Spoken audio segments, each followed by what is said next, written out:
hầu chơi hầu chơi hầu đó sẵn ra mò nồng nổ mò nồng mấy cái hầu kìa có nhiều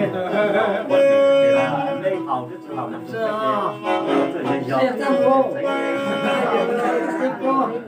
sao vậy chủ quen mà sao đó nè là mà chủ biết cái nó mà cho chạy nó mà mà cho biết cái mà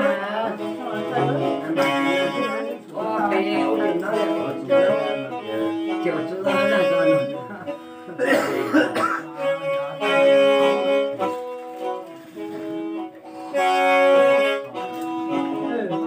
nó lâu thuốc tiền đó mẹ lâu thuốc tiền lâu thuốc tiền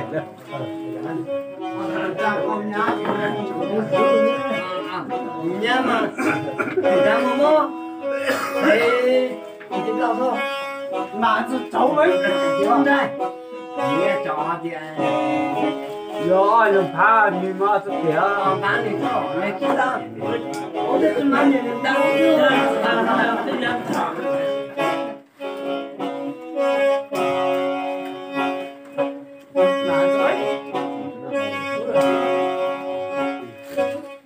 nó giờ chúng ta phải trả cái khẩu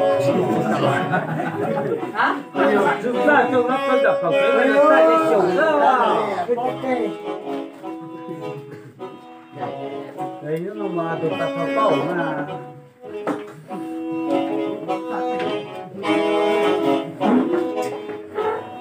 Là tụi ta nhìn giả nữa tụi ta nhìn khó rồi.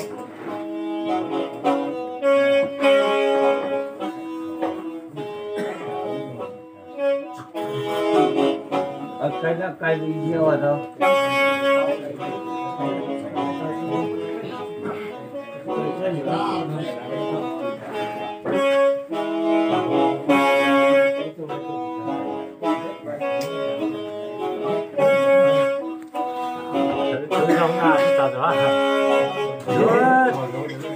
Lòng nó chưa cảnh nó bác pha nó nào hỏi rồi chưa cảnh nó cảnh chưa không được chưa nó hỏi nhau ra tình nó đang mà chân đấy tuổi à đấy tỉnh trong hóa ra đấy tỉnh trong là không ăn có tôi đi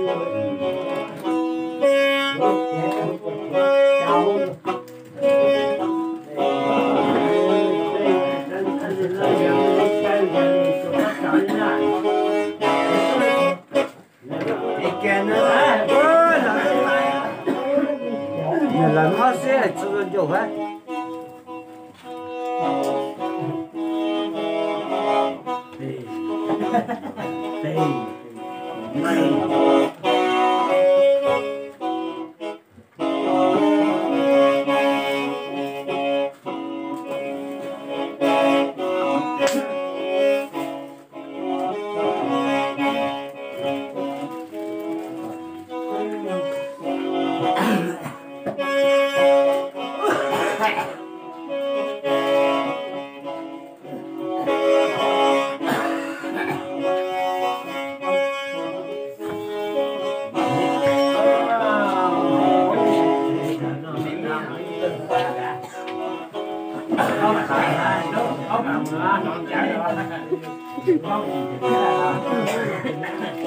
Yo, đây, năm nữa bác thấy chắc là nó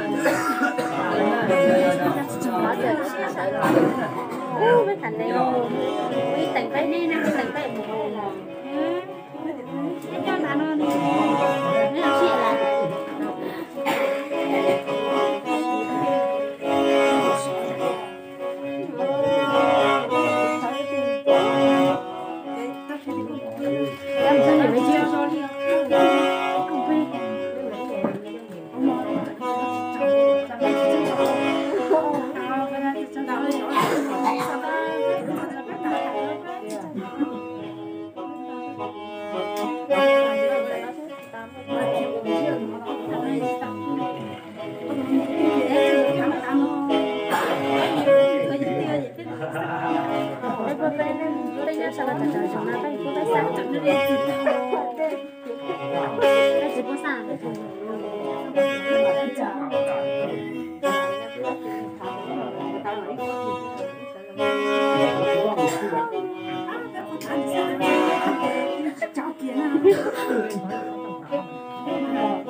啥别的那这个在这咖啡，啥里边家，这吃出干的。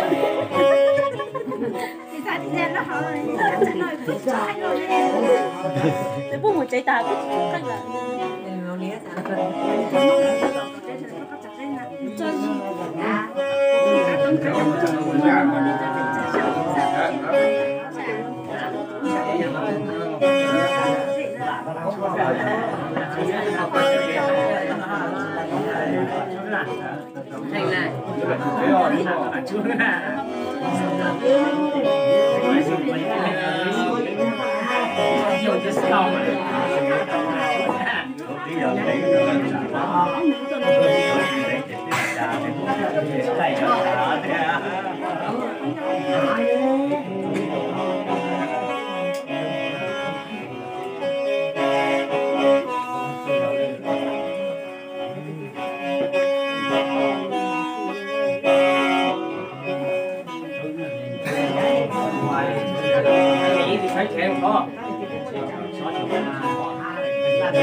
Mời vậy đó.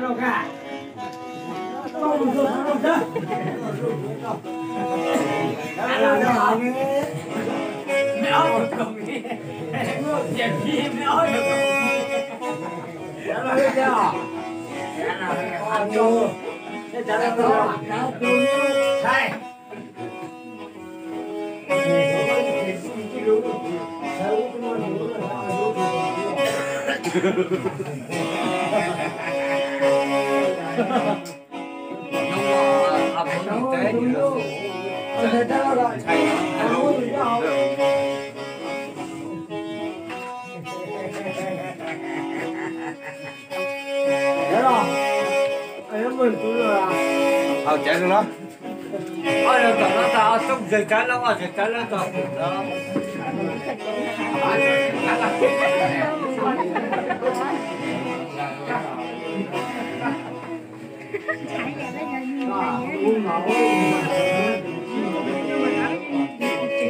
cho kênh Ghiền Mì Gõ để không bỏ lỡ những video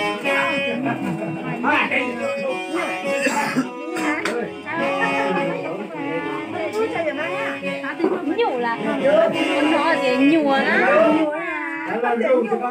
nhủ em trai nè